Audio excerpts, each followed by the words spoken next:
So kaya mahalaga na magkaroon ka ng purpose kung bakit ka gumagawa ng isang bagay na hindi lang basta-basta mo ito ginagawa. So, yung purpose kasi, yun yung nag-fuel nga ng iyong motivation. So nakalagay dito, the task or a goal to fulfill becomes the meaning of life. Therefore, the meaning of life is unique to every individual.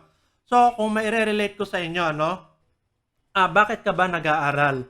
So, bakit ka ba, halimbawa, kapag ka face-to-face class or kahit sa online class, bakit ka ba gumigising ng maaga? So, bakit?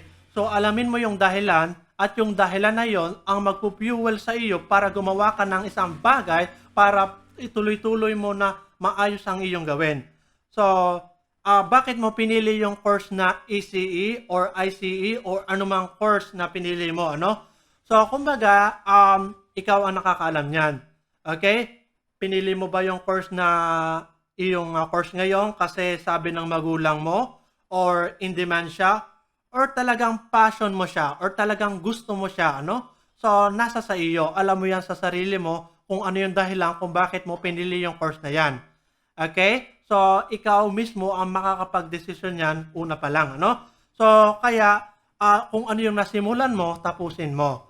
Pero kung hindi mo naman gusto yung nasimulan mo, pwede ka pa naman mag-shift or magbago.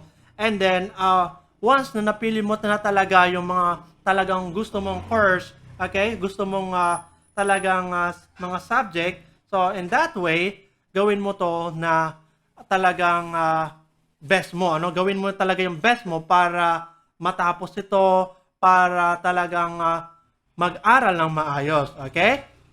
So, minsan kasi din may mga pagkakataon na sa student, so kaya sila talagang nag-aaral ng mabuti is to implement or to sustain their scholarship, ano? So, para ma-maintain pala nila yung kanilang scholarship. So, kailangan, ma-maintain ko ang ganitong grade. Alright?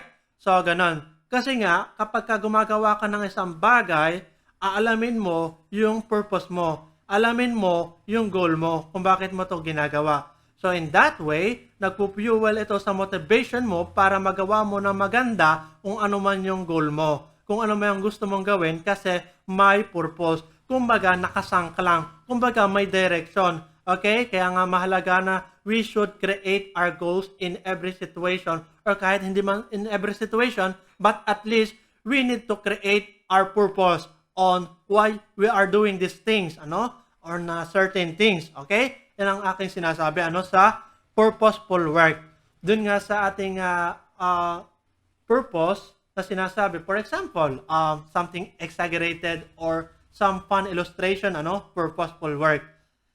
Para kanino ka bumabangon? Nescafe. So, Nescafe na, commercial dati sa TV. So, kumbaga, sa pag-aalam mo ng purpose, yun nga, ano? So, mahalaga yun para ma-motivate ka, para tuloy-tuloy ka sa paggawa ng isang bagay, ano? So, yan, para ma-push ka.